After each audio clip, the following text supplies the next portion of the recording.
नमस्कार। R O Hindi test में आपका हार्दिक स्वागत है। आज 10वां टेस्ट है हिंदी का। शुरुआत कर रहे हैं। अपना स्कोर आप लोग बताइएगा। रेखांकित शब्दों का विलोम शब्द बनाइए। पहला है वह स्थूल काय वाला है। इसमें स्थूल का आपको विलोम बताना है। स्थूल का मतलब होता है सूक्ष्म, स्थूल का जो विलोम होता है वो होता है सूक्ष्म। ऑप्शन बी इसमें सही है। स्थूल का मतलब होता है बड़ा और सूक्ष्म का मतलब होता है छोटा। ओके। अगला है पंजीकृत पत्र में बाएं तरफ नीचे प्रेषक का नाम लिखा होता है। प्रेषक यहाँ पर अंडरलाइन है। प्रेषक का विलोम क्या होगा? प्रेषक का विलोम होता है प्रापक। ऑप्शन बी इसमें सही होगा, प्रापक। प्रेषक का मतलब होता है भेजने वाला और प्रापक का मतलब होता है जिसको भेजा जाए। ओके, जो प्राप्त करेगा। अगला प्रश्न है संत तुकाराम ने पितरों का आवाहन किया। आवाहन का विलोम क्या होगा? आवाहन का विलोम विसर्जन होता है। ऑप्शन ए इसमें सही होगा। अगला है परमात्मा ही सर्वज्ञ है। सर्वज्ञ का विलोम अल्पज्ञ होता है। ऑप्शन बी इसमें सही होगा। अगला है अच्छा दृश्य आँखों को प्रिय लगता है। दृश्य का विलोम क्या होगा? दृश्य का विलोम श्रव्य होता है। ऑप्शन ए इसमें सही होगा। अगला है योगी ईश्वर में रमण करते हैं। योगी का विलोम क्या होगा? योगी यहाँ पर अंडरलाइन है तो योगी का विलोम होगा भोगी। क्या होगा? योगी का विलोम भोगी होता है। अगला है ईश्वर सर्वत्र व्याप्त है। व्याप्त का विलोम क्या होगा? व्याप्त का विलोम अव्याप्त होता है। ऑप्शन ए इसमें सही होगा। अगला है 8वां प्रश्न यात्रा के समय शकुन अपशकुन का ध्यान नहीं देना चाहिए। शकुन यहाँ पर अंडरलाइन किया गया है। शकुन का विलोम सीधे आगे लिखा ही है। शकुन का विलोम अपशकुन होता है। ठीक है, ऑप्शन सी इसमें सही होगा। अगला है यथार्थ मनुष्यों को मानवीय मूल्यों का अनुसरण करना चाहिए। यथार्थ यहाँ पर अंडरलाइन है तो यथार्थ का विलोम क्या होता है? यथार्थ का विलोम होता है कल्पित। क्या होता है? कल्पित। अगला है निरामिष का विलोम क्या होगा? निरामिष बहुत ही महत्वपूर्ण है, ये बार बार आपको सुनने को मिलेगा और रटा भी होगा। निरामिष का विलोम शामिश। देखिए शामिश या आमिष दोनों आए, दोनों का विलोम निरामिष होता है। ओके। अगला प्रश्न है निम्नलिखित में से किस वाक्य में विशेषण का प्रयोग नहीं हुआ है उसे चुनिए। देखिए अगर आप इनमें देखें तो इसमें ऑप्शन जो डी है वह छात्र है, वह छात्र में विशेषण का प्रयोग नहीं हुआ है तो इसमें ऑप्शन सी सही होगा। ऑप्शन डी इसमें सही होगा। ए, बी और सी इन तीनों ऑप्शनों में विशेषण का प्रयोग हुआ है। ऑप्शन जो ए है उसमें चतुर विशेषण है। ऑप्शन जो बी है उसमें अच्छा विशेषण है। ऑप्शन जो सी है उसमें मेहनती विशेषण है। ठीक है, लेकिन इसमें कोई विशेषण नहीं है। अगला है राम की गाय काली है। इस वाक्य में विशेषण का चयन कीजिए। बहुत ही आसान आप लोगों के लिए होगा। इसमें जो विशेषण होगा वो होगा काला। क्या होगा? काली। ऑप्शन डी इसमें सही होगा। अगला है निम्न में से एक विशेषण शब्द है। 13वां प्रश्न देखिए और 13वें में बताइए कि इसमें से जो विशेषण है वो है क्या? वो है ऑप्शन ए सुंदर। सुंदर एक विशेषण शब्द है जबकि महत्व, लाघव और लघुता ये क्या है? ये भाववाचक संज्ञाएं हैं, ना कि विशेषण। अगला प्रश्न है निम्न में से कौन सा शब्द विशेषण नहीं है? 14वां प्रश्न देखिए भयभीत, निर्भीक, भीरू और भय। इसमें भय शब्द जो है वो विशेषण नहीं है बल्कि विशेष्य है और खासकर ये भाववाचक संज्ञा है भय, जबकि निर्भीक, भीरू और भयभीत ये क्या है? ये विशेषण के उदाहरण है तो इसीलिए ऑप्शन डी इसमें सही नहीं है और यही विशेषण सही नहीं है। ओके। अगला है 15वां प्रश्न निम्नलिखित में से कौन सा शब्द विशेषण है? सुंदरता, कवि, विद्वान और भलाई। इन चारों में आपको बताना है कि कौन सा शब्द विशेषण है। तो इसमें अगर आप देखें तो इसमें ऑप्शन सी जो है विद्वान, विद्वान शब्द एक विशेषण है। ठीक है। अगला प्रश्न है वह कृषकाय व्यक्ति दौड़ने लगा। इस वाक्य में विशेष्य आपको बताना है क्या है। देखिए विशेषण अगर बोलता तो कृषकाय तो विशेषण होता, लेकिन विशेष्य क्या है? व्यक्ति है। ओके, क्या है? व्यक्ति जो शब्द है यहाँ पर वो विशेष्य है। ऑप्शन ए इसमें सही होगा। अगला प्रश्न है जिस विकारी शब्द से संज्ञा की व्याप्ति मर्यादित होती है उसको क्या कहा जाता है? उसको विशेषण कहा जाता है। ऑप्शन बी इसमें सही होगा। अगला है निम्नलिखित शब्दों में से विशेषण शब्द कौन सा है? बहुत ही आसान है। इसमें एक संख्यावाचक विशेषण आपको दिख रहा होगा जो कि है 5वां। ऑप्शन ए इसमें सही होगा। ओके, चलिए आगे बढ़ते हैं। निम्नलिखित में से क्रिया विशेषण कौन है? 19वां प्रश्न है क्रिया विशेषण, इसमें अगर आप देखें तो धीरे धीरे, ये रीतिवाचक क्रिया विशेषण है, ऑप्शन बी इसमें सही होगा। अगला प्रश्न है, दोनों शब्द किस प्रकार का संख्यावाचक विशेषण है? दोनों ये समुदाय बोधक संख्यावाचक विशेषण का उदाहरण है, ऑप्शन ए इसमें सही होगा। ओके, अगला प्रश्न है, दीर्घ का तत्सम रूप क्या होगा? दीर्घ का तत्सम दृष्टि होता है। अब इसमें दृष्टि कौन सा सही होगा? ऑप्शन डी, जो ऑप्शन डी लिखा है वो सही होगा। अगला प्रश्न है, मुद्री का तत्सम रूप क्या है? मुद्री का तत्सम मुद्रिका होता है, ऑप्शन डी इसमें सही होगा, मुद्रिका।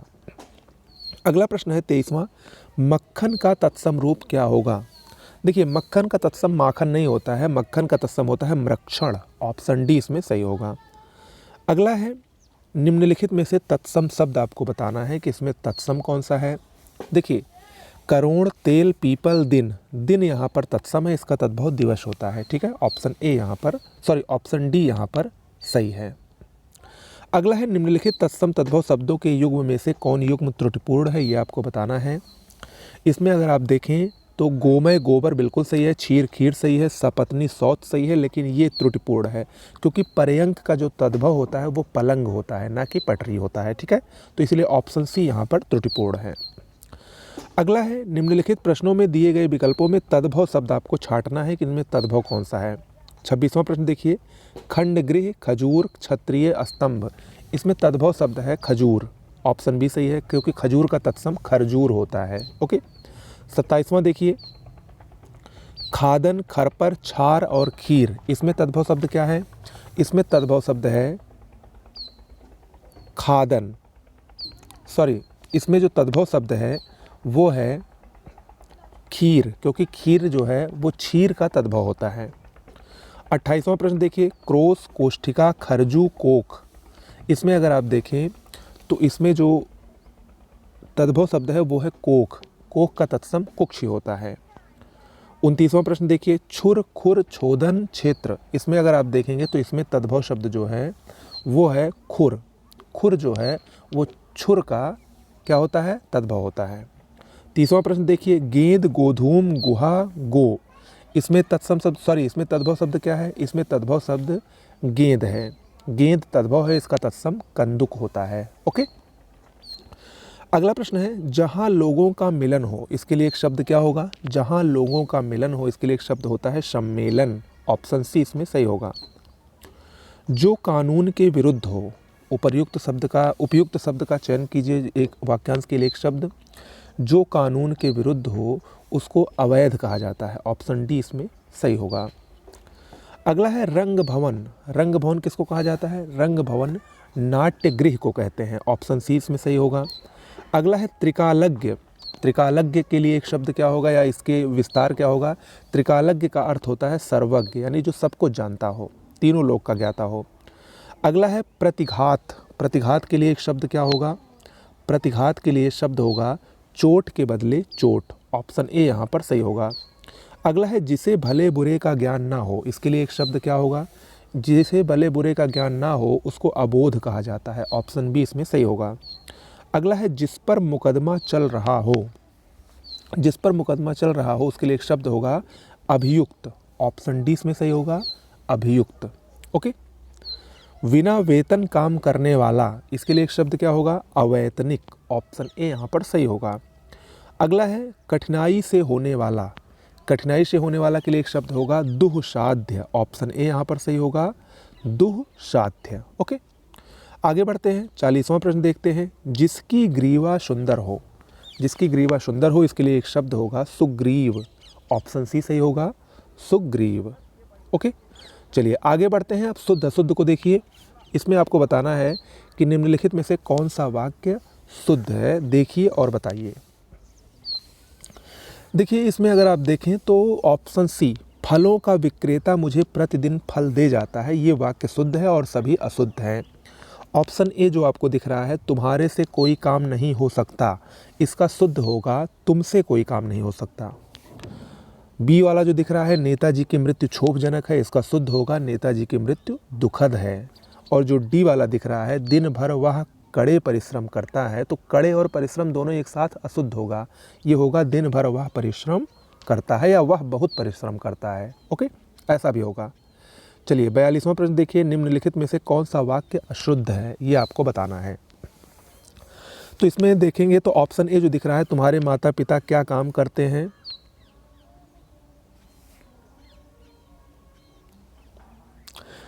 इसमें देख लीजिए, इसमें तुम तुम्हारे घर चले आओ, जो ऑप्शन डी दिख रहा है ये तो अशुद्ध है ही। इसके साथ साथ ऑप्शन जो ए है ये भी यहाँ पर अशुद्ध लग रहा है, अगर आप यहाँ पर मात्रात्मक रूप से देखें, क्योंकि यहाँ पर प्रश्नवाचक चिन्ह होना चाहिए, वैसे तो यहाँ पर पूर्ण विराम होना चाहिए, लेकिन अगर इन सब को नहीं देखेंगे तो इसमें ऑप्शन डी जो है वो अशुद्ध है।